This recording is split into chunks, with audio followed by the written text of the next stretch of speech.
Varkgriep is weer in die nuus en baie mense wonder hoe ernstig dit is en hoe maklik dit versprei kan word, veral in plekke soos skole waar baie mense naby aan mekaar is. Om vir ons meer te vertel oor die vroeë tekens, hoe aansteeklik dit is en wanneer mens bekommerd moet raak, gesels ons nou weer met ons interne huisdokter, Dr. David Hyams. Dok, goeiemôre en baie welkom. Dankie Pieter, ek sien ek het nuwe status gekry, baie dankie. Jy's vir my interne huisdokter, môre is jy eksterne ginekoloog. Ek weet nie, ons sal die status net aanpas met die gesprekkies wat ons moet lei. Nee, baie dankie. Vertel gou vir my, wat is die eerste simptome waarna ou moet kyk spesifiek vir varkgriep?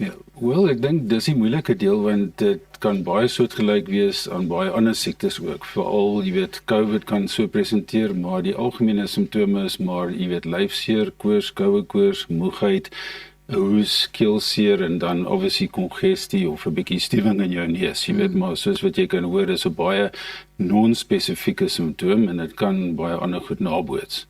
Ja, wonder nou, my ou begin dan seker maar dadelik by die meer ernstiger gevalle as jy nou iemand mos nou wat jou besoek, dan begin jy nou maar kyk na die ernstiger en hoop dit is nie dit. Dit is reg, ja, nee.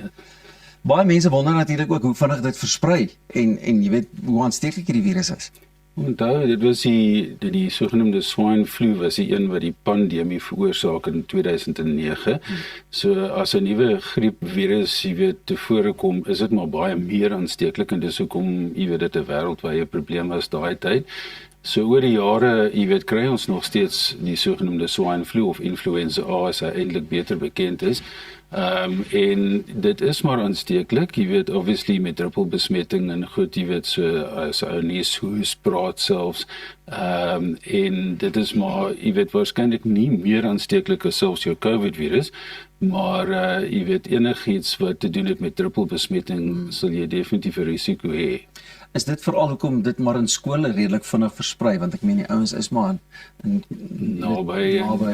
Dis verseker so, ek dink ons het gesien in COVID tyd toe almal bietjie distansiering toegepas het en maskers gedra het en sanitizer gebruik het, was die insidensie van griep letterlik 20% minder is wat jy weet elke jaar is, en dit het net gegaan oor daai maatreëls.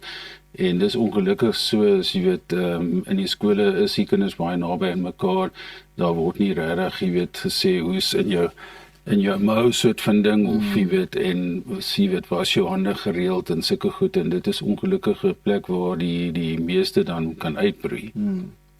Hulle sê ook natuurlik, as jy nou hierdie griepsimptome het, moet jy by die huis bly, moet jy so gou as moontlik dokter toe gaan, wat moet 'n ou doen? Ek dink dat die meeste mense, jy weet, wat gesond is, kan maar by die huis bly rustig wees, jy weet, en hulle sal oor dit kom. Maar daar is maar definitief, jy weet, sekere mense wat 'n baie hoër risiko het, en dit is daai mense wat eintlik dokter toe moet gaan. Jy weet, so die mense wat ons gewoonlik altyd sê baie hoë risiko het, is as jy ouer as 65 is, as jy onder 5 is, as jy swanger is, en dan as jy ander siektes het soos diabetes of jy weet enige immuunonderdrukkende siektes, soos jy op medikasie is wat jou immuunstelsel onderdruk, dis wanneer jy baie versigtig moet wees. Is daar sekere goedjies wat 'n ou moet doen, byvoorbeeld as jy nou weet dat die seisoene verander, nou byvoorbeeld ek het al gehoor van die griepinspuiting, is dit 'n goeie ding, of moet jy maar net jou Vitamiene C aanvulling 'n bietjie meer maak, wat kan 'n ou doen? Nee, ek dink die griepinenting, daar's obviously baie mites daaroor ook, jy weet, maar dit is verseker 'n baie goeie beskerming. Jy weet, elke jaar verander die griepinenting, jy weet, dit word gekyk in die noordelike halfrond wat se, jy weet, kombinasies van serotipes was daar, en dan word ons gemaak vir die suidelike halfrond. So dit beskerm jou definitief, en dit is nie 'n lewendige ding, so dit kan jou nie siek maak nie, en dis een van die groot mites wat mense altyd bekommerd oor is as ek dit vat, gaan ek siek raak van die ding, want in die verlede was dit lewendige goed, mense het baie keer siek geraak van die inenting, maar die nuus kan 'n mens nie seker raak van nie. Ja, Dok, waar kan ons jou kontak? Want ek weet daar is definitief mense wat op jou knoppie wil druk, soos wat ons dit telke male doen. Yes, well, my hoofpraktyk is in Mill and Main Central Square, daar in Ortshof Kloof Glen, Pretoria. En obviously die beste is maar net om te kyk vir Dr. David Hyams, en dit sal dan opkom op my webtuiste en dan die selnommers en die goed ook.